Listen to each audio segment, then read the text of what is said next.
I'm back. This mat, I'm going to hold this up to camera. Got my wobbly coffee hands. Can you recognize this? This was my personal present at the end of course, and it's because I did the wedding table scene, the big long speech.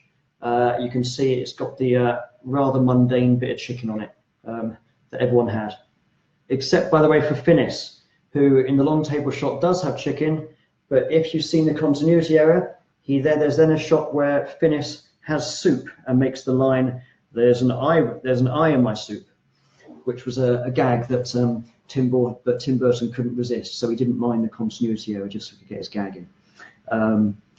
That was my first time doing a shot that ended up being 4 weeks long, and another week before that was a rehearsal week.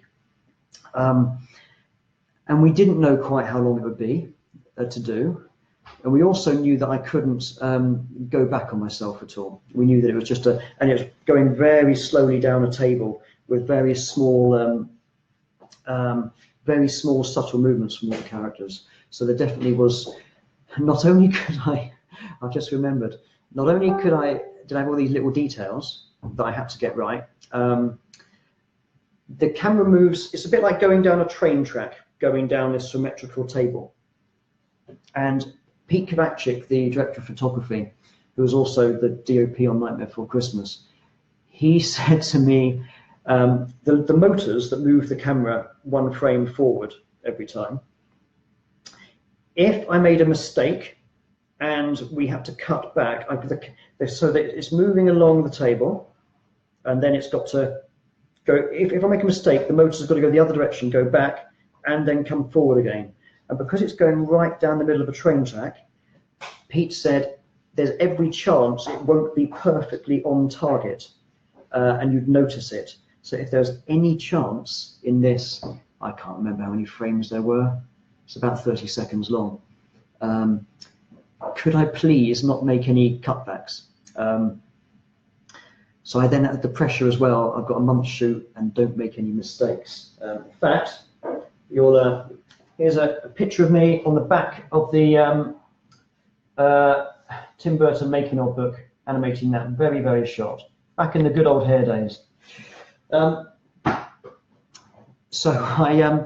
it was a dare. He said if I did the whole shot without making a mistake or cut back, he'd take me out for dinner. And I joked that I'll see you at McDonald's in 4 weeks' time then. And he took me to a very, very nice, expensive sushi restaurant, quite high up the main tower in Canary Wharf. But go back to your question, Matt, anecdote aside, doing a shot that long, yeah, it's a responsibility, but you just have to take each day a day at a time, and you get better at having the instinct to stop. The whole thing with stop motion is you make a decision, you take a frame, and you move forward, so you keep going. So I like stop motion because it's a very decisive medium. You make a decision, you move forward. You make a decision, you move forward. You're just doing a much longer version of it. But I must admit, when I did that shot, I was going to bed at night, and in my dreams, I was still mentally animating that shot, especially because it's one long upper table shot. It was hard to let go of it mentally in the evenings, which nowadays I don't have that problem. Nowadays I will leave set and I can completely forget it. I'm going to move on because questions are now pouring in, which is fantastic. Now, how do I, after a month working on, yeah, copy that. Who did you enjoy working for more, Anderson or Burton? Not the movie, but the actual director. Thanks, Paige. Hello. By the way, Paige and Matt, I found the photos of us in Yaminations just the other day. I was looking for something to send for a workshop, so looking for some Yamination stuff, and saw that first time you came for a tour of the studio. So that was sweet. So years ago now, Paige is all grown up. So Anderson or Burton, who do I like the most? It's different. I mean, with Wes, it's more of a, here's exactly what you're there to do it exactly this way. With Tim, it's much more of, you're really there as a performer. With Tim, it's more, the direction's more about the character and the moment and the mood. But all the other details of the performance is there for you. It is there for you to create and find. So the artistic creator in me would say Tim, but there's some days and sometimes where it's really nice to just do what you're told and not have to worry about being so spontaneous and creative.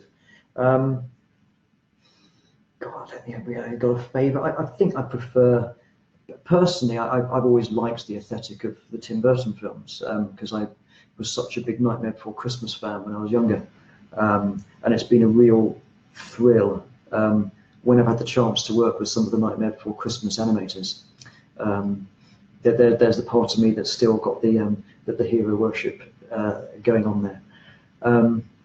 Now, the honest answer page is I love variety. Variety is the spice of life for me, so I'm happy to do one thing one day and then another thing another day. I just take experiences for what they are. Mariano, holding objects or contacts with hands. How do puppet makers over there resolve this issue? Do they rig in a special way? Do they, right, how do I rig props into hands, basically? Do you have to create a substitution hand that holds the object or something like that? On Chuck Steele, where's Chuck gone? Here's Big Chuck. Here's Little Chuck. And that's a thank you very much, Mike. That's my, first from Mike Mort, the director, for my time in service on Chuck Steele, which is a wonderful film. When that comes out, you're all going to get very excited about Chuck Steele. We did make some hands on Chuck Steele that were replacements. I had one that held a cross once, because the plasticine hands, or the silicone hands, were fine when they're doing this sort of stuff, but they didn't make very good fists. So we had replacement fists, and some of those fists could hold props. And I've had that before on kids series. Here's a couple of methods. If you're animating with silicone hands, I discovered on Chuck Steele, actually. I didn't know this. It's, oh my goodness, I've forgotten the name of it. It's like a kid's, I might have to come back to that when I remember the name. It's like a kind of sticky wax that when I remember the name, I'll or if it completely blanks me, I'll put it on this page. It's one of the only things I know that actually sticks to silicone, this stuff. So you could put it on the silicone hand, and then I put some black tack. And if you don't know what black tack is, it's like glue tack, but much stickier. I put that over the rest of the hand to stick to the prop. I found that worked really well. And if you peel it off carefully, it doesn't damage the silicone. I'm not a fan of using super glue for hands, and nor does any puppet maker that I know. But I know some animators do that as their last resort.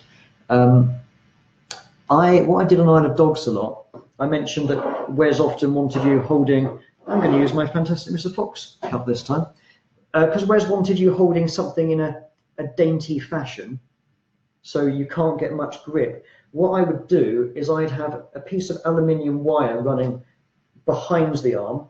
It would stab in with, so it's 2 pins, or the end of 2 pins, glued with a bit of 2-part epoxy to, or super glue, to a bit of aluminium wire that runs along the arm.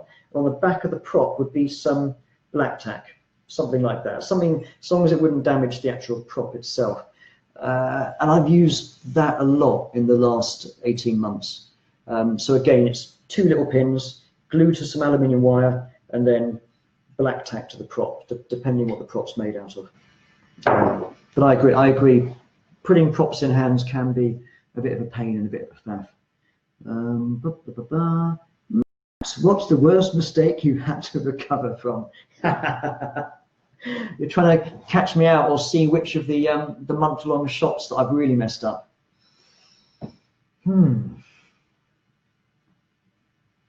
Worst mistake I've had to recover from. And do you mean that I did recover from it? Because there's some things where the shot's still in the film and the director hates it, and but there's no time to reshoot it, and then you've all got to live with it, which feels terrible.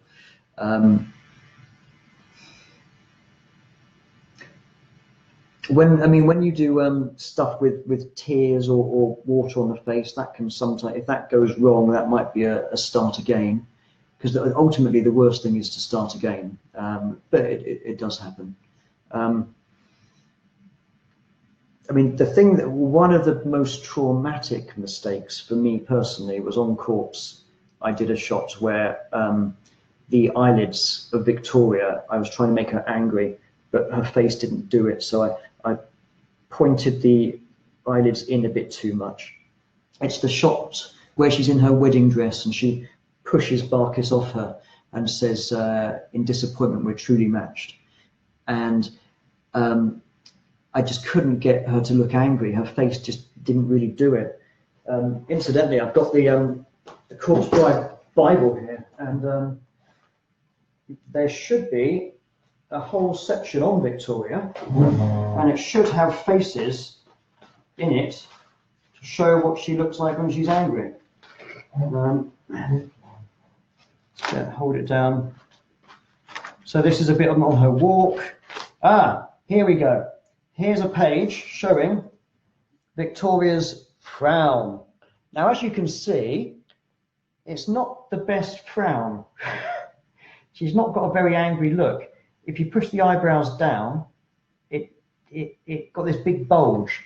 So I tried to compensate by moving the eyelids in, and it just didn't look right. And Mike Johnson, the animation director, hated it. And I felt terrible. I really felt like, whereas they'd been loving my work up until that point, I really thought, I've now let him down. The shot's got to be in the film because we can't reshoot it. There's no time and money, and I was really devastated about that. But I didn't really know what I'd done wrong. I just knew that he hated it. So the next day, I did ask if I could have a meeting with Mike, just so we could sit down. And I literally said, please tell me what was it about that shot that you didn't like. So we could literally, in detail, go through the bits that I'd got wrong, and that was great, because then I knew I knew what had happened. We got it all out, and everything was fine between us. But it was that not knowing what I'd done wrong. So that was, I wouldn't say that wasn't a recovery, obviously, but there's been all sorts of things. Oh, here's a good one, Matt. Here's a good save. If you go to my show reel on my Vimeo channel, Tim Allen Animation, the very last shot is a shot of the flying machine, the 2-meter high puppet, and I've left it with all the green screen rigs in, so you can see how stupidly complicated it was with Vigzilla. And in that shot, at the bit towards the end, you'll notice there's a big silver C stand with a magic arm holding one of the arms up every frame. And that's because the flying machine had all these different bits going up and up and up with all these different hinges. All those hinges were made out of brass, and they got too loose. And they started to have all this wobble in them. So, but if they'd all got that much wobble, it was like a tree that suddenly went and completely collapsed mid-shot. So I was 2 weeks into this shot. We can't start the shot again. I was about 2 seconds from finishing, 2 seconds of animation, and I had to try and, I used a C-stand with the magic arm to just hold it, literally physically hold it up, otherwise it would just collapse. So you've got a puppet that is completely collapsing, and you've got to hold it up somehow. I did a shot once with a puppet running back and forth, and the legs, it was made with really thick silicone, with just wire inside. It wasn't very strong wire. It was very badly made. It couldn't bend the legs properly. Both the legs completely snapped, and I had to do another 3 or 4 seconds of animation with it running to make the loop work.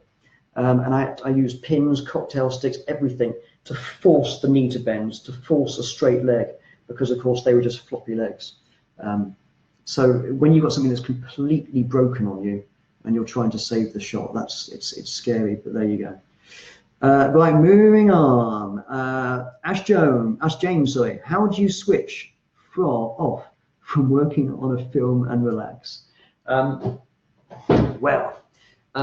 When I started, when I was doing El Nombre, my very first job, I really struggled to switch off. I'd go to bed at night and subconsciously I was still animating. In my sleepy haze, I'm lying this way and I want to roll over and turn onto this side, but I was sort of doing it frame by frame in small amounts, so I had to keep my body in a very precise position. And after that, I'd gone for a couple of hours, and then I'd properly wake myself up, completely wriggle and move the duvet just to go, Tim, you're sleeping. You're not in the studio. It doesn't matter if you knock the puppet and mess the shape of the duvet up. I had to just get it out of me. But over time that went, and it came back briefly when I did that big wedding table shot on Corpse.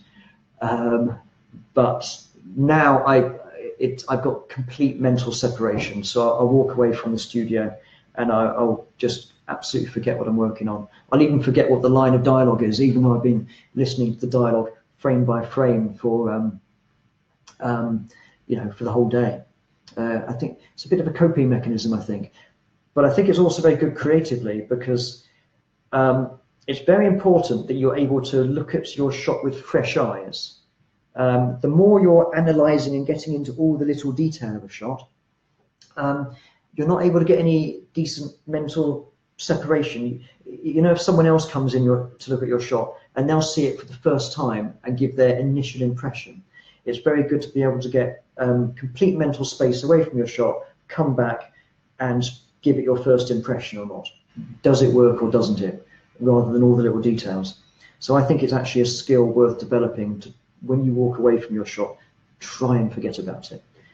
It'll keep you sane as well, which is a question I didn't answer to you, Matt, because clearly I haven't quite sussed out the keeping sane. Paige, you love Burton movies. 3 times, you love Burton movies. Right. Tacky wax. No, Mariano, it's not tacky wax, it's silly putty.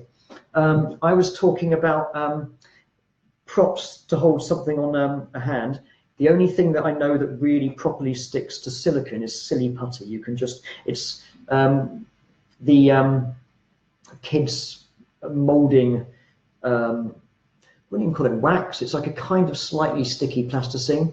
And we found the best ones were the ones that came in little plastic eggs, like red or other coloured eggs. We tried some American silly putty, well, it was a different brand, which did all these wonderful different colours, including a transparent one, which sounds like a good idea to put on a hand, but I found that the transparent silly putty was a bit runny. So I'd have my puppet holding a prop, and this time it's my Corpse Bride crew mug. So I'd be holding the prop, and I put some, for example, put some silly putty on the hand. Then I'd use black tack on top of the silly putty, and then so the silly putty sticks to the hands, the black tack sticks to the silly putty, and the black tack also sticks to the prop. And I found that was a good way.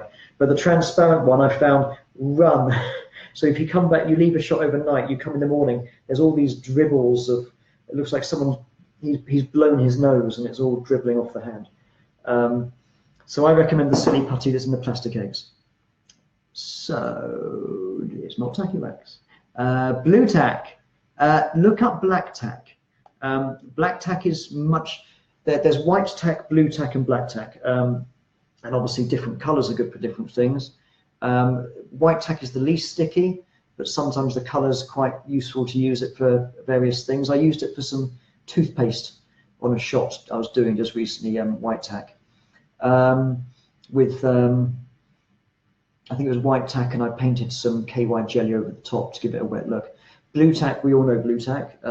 It's just generally very useful, that. black tack is much stickier, but it can leave a little black stain on a wooden surface or a white surface. So got to be a little bit careful with it. But all three of them are really useful and cheap things to have in your toolbox. If you just Google search black tack, you'll find plenty of places to get it online.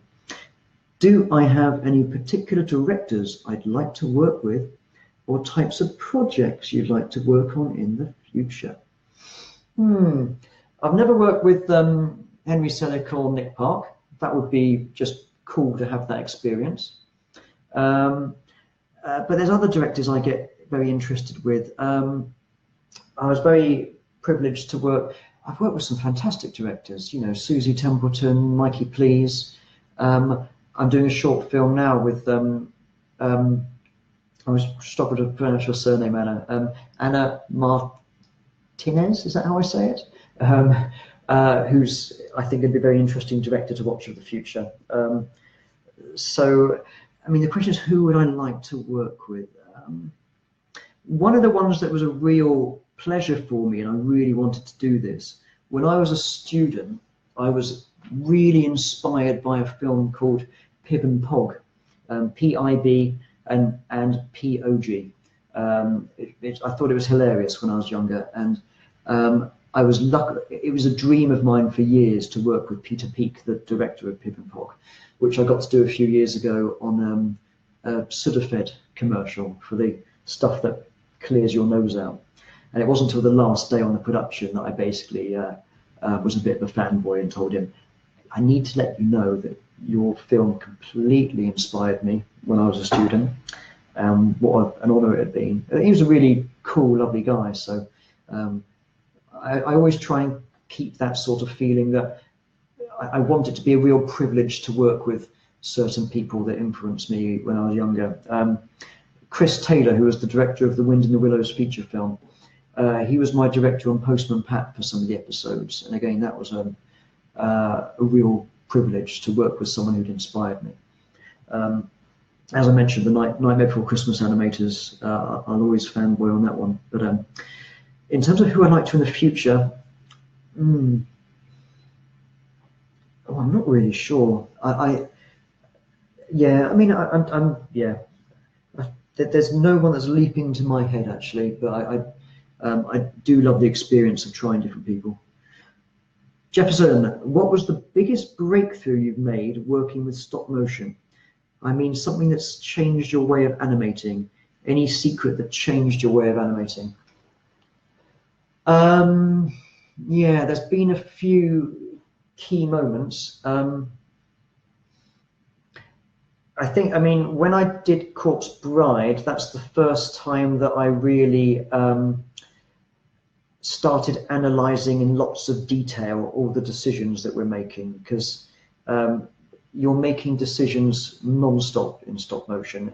Every finger position, every part of the body, how big you make your movements, they're all decisions, and they are creative decisions. But the question always has to be, what's the feeling that I want, or how many frames do I have to do this? But you can often decide that. So on Corpse, I teamed up with two fantastically talented animators. Tim Watts, who animated The Big Story, I think that was in the early 90s. But other than that, this was his first time doing stop motion. He was an amazing sculptor and a drawn animator who worked for Richard Williams. And Brian DeMoskoff, who he animated all the stuff on Corpse, where the corpse is chasing Victor through the woods. And I knew Brian already, but the three of us got on really, really well. And we would go into each other's units on a often daily basis, just to ask each other's opinion on, I'm not sure about how much I'm moving this. Is this too much? Because you're there for 10, 11, 12 hours. So sometimes you can't see clearly. And that was the first time that we really would critique each other. And it was the first time I started analysing the decisions you make of how much do you move it? How long do I stay here for before I start moving in the next direction? So I would say that was a transition for me, because it really got me analysing the decisions that you make when you move a puppet, take a frame, move a puppet, take a frame. So that's the main one that springs to mind at the moment. I mean, something that changed your way of animating, any secret? Yeah, it was just, Jefferson, it's about experimenting and trying things out and not being afraid of making mistakes. But then you're asking yourself, well, why am I putting it here? Why am I putting it there? What am I trying to do? So that was when that process really started for me, because with all the children's series that I'd done before that, you're having to work really fast. So there's a lot of, oh, that's fine, move on. That's fine, move on. But analysing why you're making the decisions you're making, and with that you need to have the objective in mind of, what am I trying to do here? How does this need to feel, or how does this need to work? So as long as you're thinking about that, as long as you know the goal of what you're trying to do with the shot, that can then influence all the why decisions of, why do I move it this much rather than that much? Next, Ash James, hello. Haha, I've been there too, thanks for the reassurance. Which one are you talking about? I wonder which mistake it was that I made there.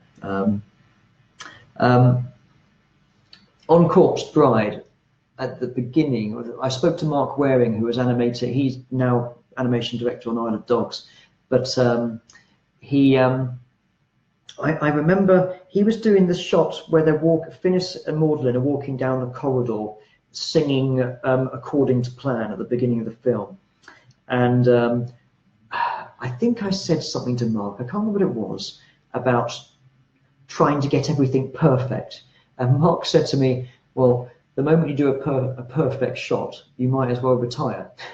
I mean, so all of your shots will never be quite perfect. There'll always be little bits you'd like to change.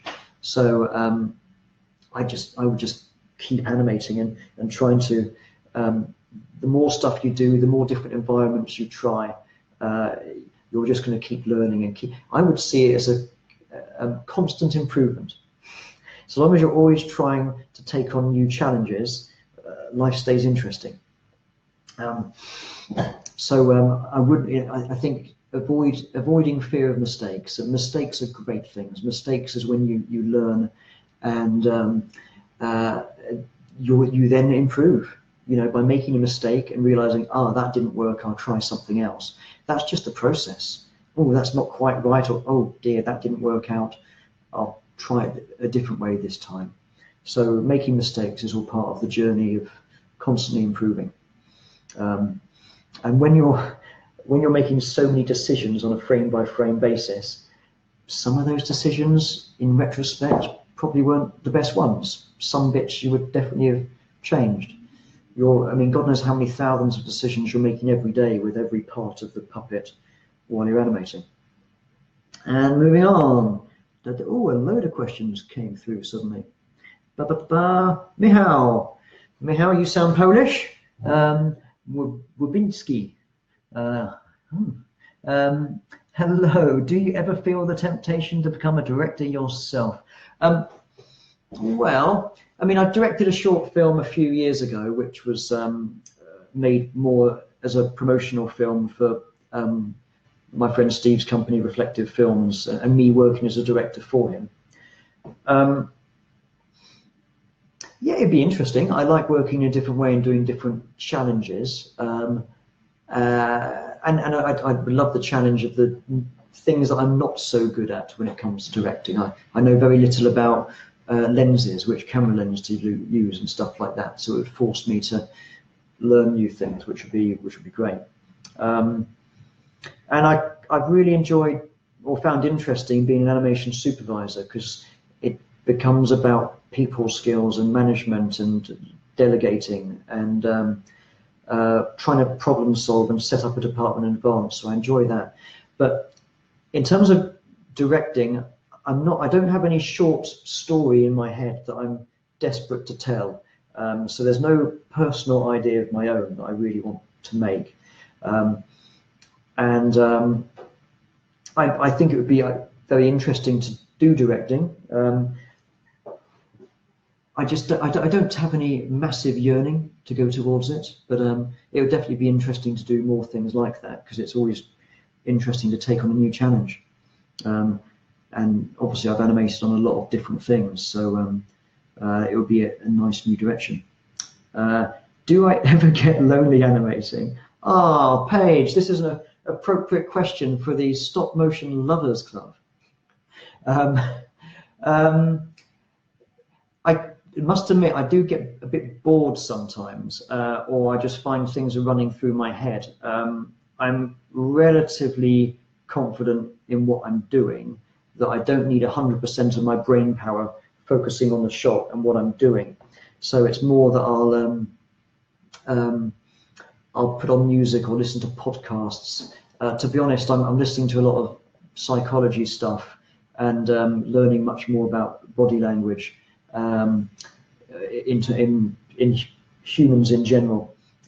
So I actually use animating as a good excuse to learn about other things. So I don't really get bored. I use it as a way to listen to loads of audiobooks and loads of podcasts.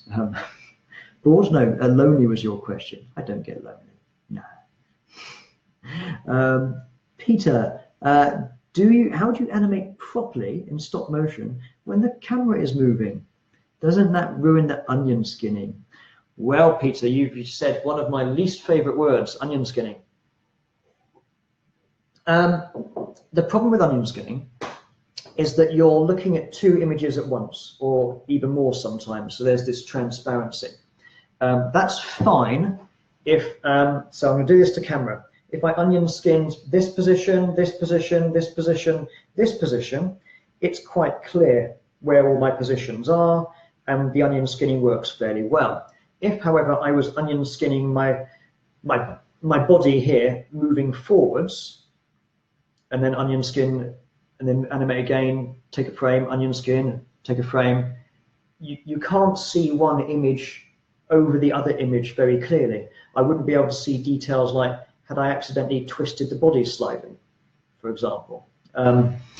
So onion skinning only works for things that are nicely moving across the screen in any direction, not for things coming forwards or for anything subtle. And you can't see how much the puppet or the arm's twisted. Plus, it's a bit of a lie. The frames don't nicely blend together. What you see is what you get. A clear image, a clear image, a clear image. They're just all really fast. Image, frame, frame, frame, frame. There's no nice, smooth blending between them, which onion skinning sort of gives you the feeling that's what's happening. So with camera moves, so first of all, turn onion skinning off. It's not going to help you to learn animation. Only at the very, very beginning is it of any use. With a camera move, I wouldn't use it anyway. So when the camera is moving, doesn't that ruin the onion skinning? Exactly. You can't really see very clearly if you had onion skinning on. So with the camera move, some people like to move the camera first, then the puppet. Some people like the puppet first, then the camera moves. It depends on the shot as to what's the easiest for you to tell what you're doing. But as long as you keep playing it back, just on short play or something, play back the last 20 frames or whatever your preference is, you can get a feel for it quite nicely. Yeah. Let me move on. Do I say this, Simmer? Is that how I say your name? I'm going to say Simmer. Any advice on how to integrate the professional world as a stop motion animator? Don't think I understand your question.